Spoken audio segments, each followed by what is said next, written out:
We may now head backstage, Quincy, because you are up from candidate number 9 of Katmonan, Lyjon Selchad. Hi. Hi, Lyjon. How are you? I'm good. Katmonan is one of the more popular barangays here in Dulag, Leyte. What for you is the best trait and characteristic ng mga taga-Katmonan? I believe that the people of Katmonan are very supportive and very kind.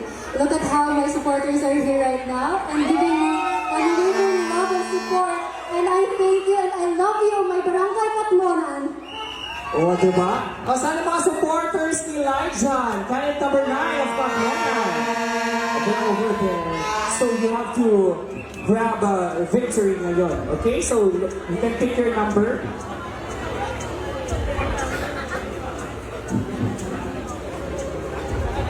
Ayan, the number that Lyjon has chosen from Katmonan is number 4. Okay, number 4. Lyjon, your question goes like this. What role do you think ecotourism plays in the development of Dulag and how can it be improved? So again, what role do you think ecotourism plays in the development of Dulag and how can it be improved?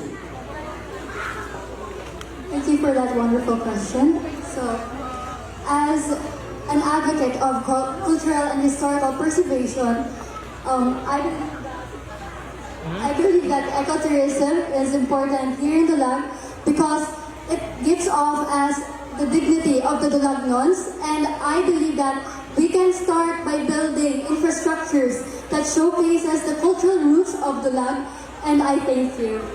Infrastructures para ma-remind ng mga tao. Thank you so much. Candidate number 9, Lyjon Selchad of Katmonan. Now we have candidate number 10, Dara Jane Santo.